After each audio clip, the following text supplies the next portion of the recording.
Have you ever been in a situation where you've tried to remember a phone number, but by the time you reach the end, you've forgotten the first few digits?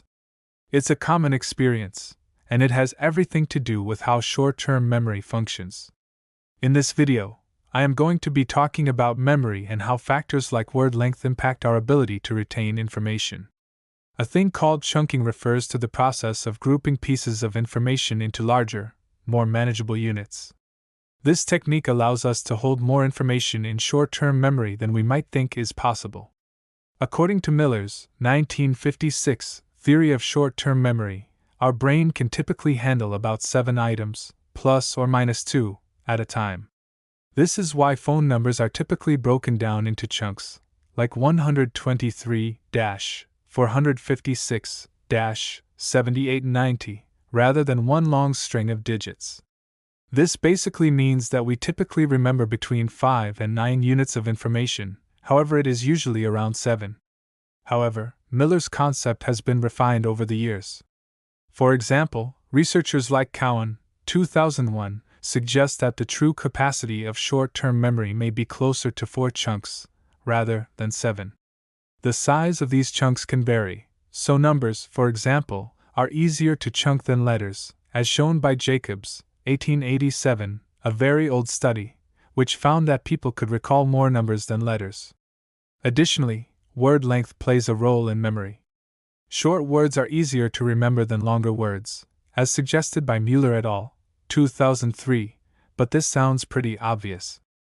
Another factor which affects short-term memory is the recency effect, which is basically the tendency to remember the last items on a list better than those in the middle.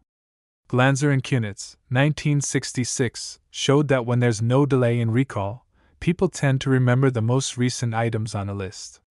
However, if there's a delay, the recency effect diminishes, suggesting that short-term memory has a limited duration without rehearsal. This phenomenon ties into the levels of processing theory proposed by Craig and Lockhart, 1972, which suggests that how deeply we process information determines how well we remember it. Shallow processing, like just reading a list of words, results in weaker memory traces, whereas deeper processing, like thinking about the meaning behind the words, leads to more lasting memories. This is because there is more effort into what we are doing, and so we remember it more clearly. In our everyday lives, we often rely on chunking, whether you were aware you were doing it or not, and short-term memory to process information quickly, especially when we're multitasking or trying to remember something in a short time frame.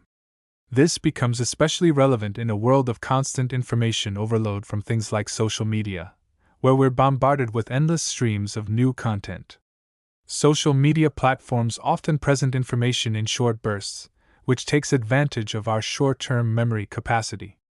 However, because we're constantly switching from one piece of information to the next, it can make it harder for us to retain and recall important details for the long term. For example, let's say you are watching TikTok. The videos tend to be very short. If you are endlessly scrolling, then you may not even remember what you watched. This is strange. When you are watching a movie, you remember what happened in most scenes, and even after a few days you will remember what happened. But after, let's say 100 scrolls of TikTok or Reels, and you don't even remember 10% of what you just watched. This is because you are passively scrolling, and so the brain does not engage with it deeply. Further, there is so much entertainment in these videos, and it is so flashy in a way that it is not treated as very important to the brain. The limitations of short-term memory also come into play in everyday situations, like when you're trying to remember someone's name or a phone number. These small moments show how our brains juggle a lot of information, and how chunking, rehearsal, and other memory processes help us manage it all. But there's a downside. Social media and other distractions can inhibit this natural process. Constant multitasking, for instance, reduces the quality of our attention and shortens the time we spend encoding information into long-term memory, which can affect learning and recall. One way to boost memory recall is to focus on deeper processing. For example, engaging in meaningful conversations, practicing active learning strategies, and minimizing distractions during important tasks can enhance how deeply we encode and process information. Embracing the idea that memory isn't just something our brain does passively, it's a dynamic process that can be shaped by how we engage with the world. When we intentionally direct our attention, chunk information, and process things deeply, we improve our memory and overall cognitive function.